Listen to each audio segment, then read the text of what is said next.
Hello guys, I have said this in my previous video before. If you are a woman and you are in childbearing age, please be sensitive to whatever comes around you. Be sensitive to the kind of drugs you take. Be sensitive to the kind of injection that you are being given to. Please ask questions. Don't just be the type that will walk into the hospital. They want to give you injection, especially when you are pregnant. They want to give you injection. You will not ask what the injection is and what it can do. Sometimes if you are not sure, they tell you, if you are not sure of what they explain to you, ask them the name of the injection. Type it into Google. That is what Android phones or smartphones are meant for. You use it to do research on your own. Not just carrying smartphone and entering in Facebook, TikTok, and Snapchat. Use it. Browse it. The effect of that drugs, the side effect and the good effect of it. If it's something that you can condone, then you now allow them to administer it. The same thing goes with drugs. If you are the type that goes to the hospital, and when you come to the hospital, they give you unbranded drugs, like drugs that their name are not there, as in they are not in cards, you cannot see their name. Ask for the name of those drugs. If you feel that asking them as in the effect of the drug, how it works, will affect you, will not go well with you and your doctor or your nurse, please, once they tell you the name, memorize it, get home, browse about it, know the effect, both the bad and the good side, before you take it. I'm saying this because this is causing so many people so many bad things. It is causing people's happiness. It is causing people's health. It is even costing some people their own lives. Okay? Don't be the type that will just walk into the hospital, they just give you drugs, you just take it because it is a medical doctor that gave it to you, or because it is a nurse that gave it to you.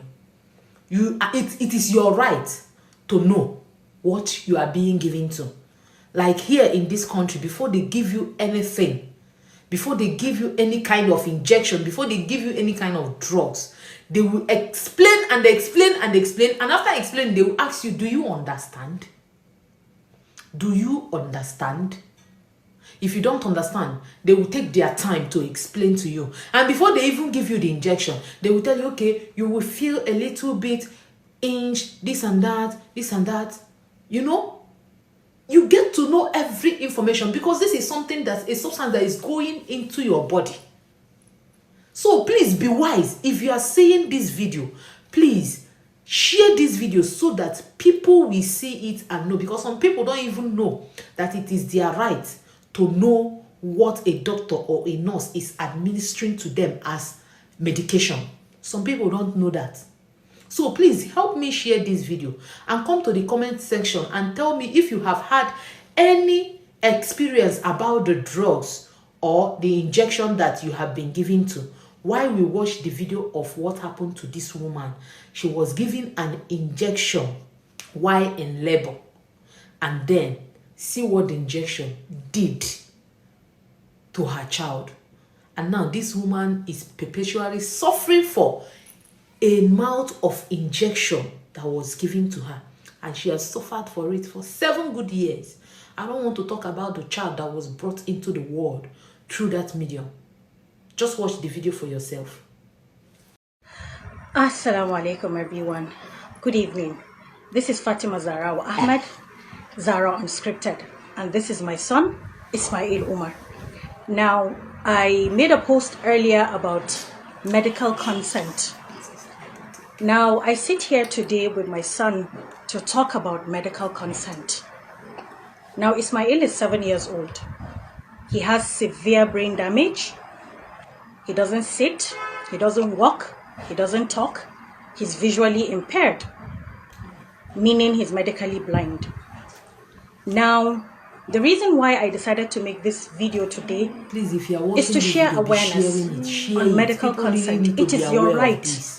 It is your right as a patient to know whatever a doctor is administering to you. It is your right. It's not a privilege. It is a right.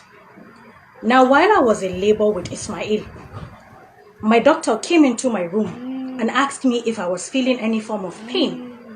And I confirmed and affirmed that yes, I was in a lot of pain. Obviously, I am in labor. Labor is supposed to be painful.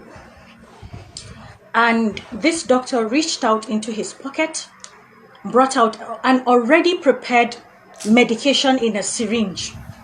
And he opened up my You cannula, can imagine an and he already injected. prepared drug. Now, immediately after you don't even know injecting, if this I fell syringe had asleep. been used before on And another that was person. it. Now, even while asleep, I was still I could feel the contractions coming. I could feel every single pain, even while I was sedated. I remember while sedated, I was shouting out my sister's name because I was feeling the urge to push out the baby. And she couldn't hear me, obviously, because I was sleeping. But in my mind, I was trying, sorry, boo boo, in my mind, I was trying as much as I could to talk to her. Now, what saved me was she noticed I was moving a lot. There was a lot because I was in a lot of distress. She went out and she called out the nurse, and the nurse came in, and already the baby's head was crowning. And she ran out, that's the nurse, and she called the doctor, and he said, no, he's timing. It's not time yet. And she said she has already seen that the baby is crowning. Meanwhile, my water has not even broken. And the doctor rushed in. She rushed back first before the doctor came in, and they held me. She held one hand, my elder sister held the other hand, and I walked.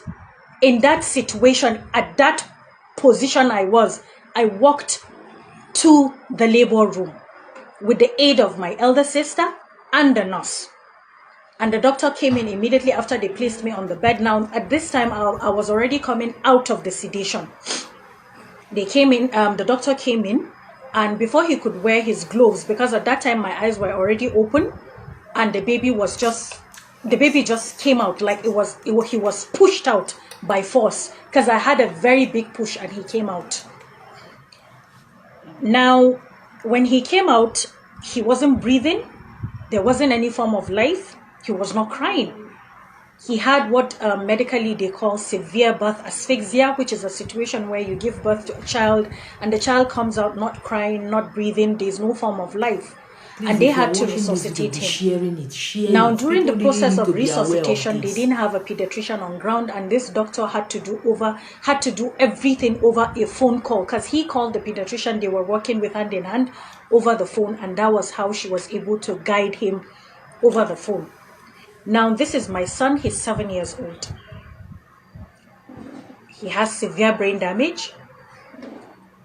All his life, he has lived in constant pain because he has spastic cerebral palsy, which is a cerebral palsy that makes you extremely stiff. He has had 2 surgeries so far. Sorry, boo-boo. He has had 2 surgeries so far. One was for undescended testes, and the other one was a stem cell that we had to do to improve the quality of life. Sorry, boo-boo. Now, cerebral palsy does not have a cure because it is a brain damage that is irreversible. He's in discomfort. But I want you people to see, this is what lack of consent from a medical doctor cost my family.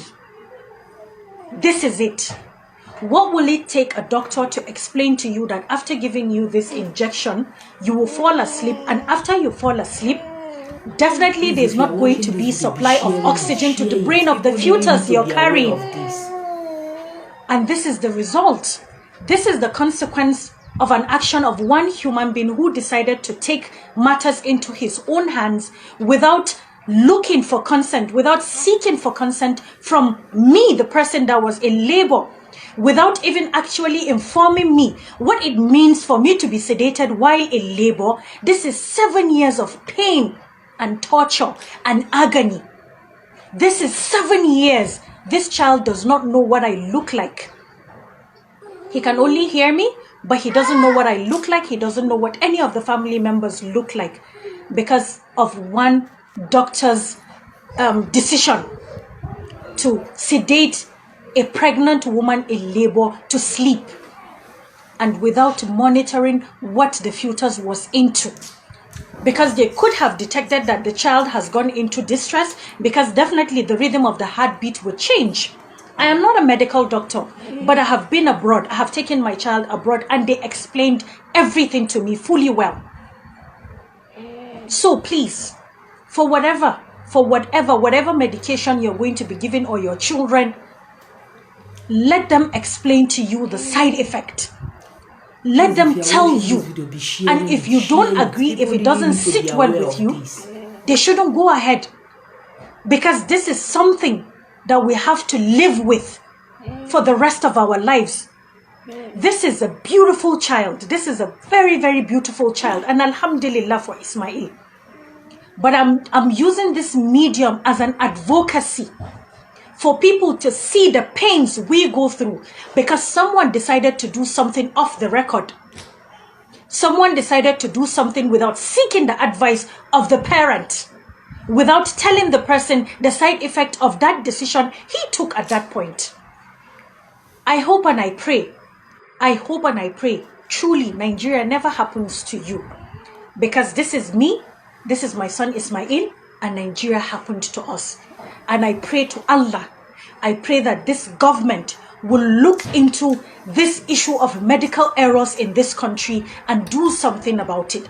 And whoever is found guilty should face the full wrath of the law. Because it's totally unfair. It is unfair. Thank you, everyone. You have watched the video. You have seen it. Please do not fall a victim. Tell someone to tell someone to tell someone. Do not fall a victim of this. Please, if this is your first time of coming across this page, please click on the follow button. Always like, comment, and share. Bye.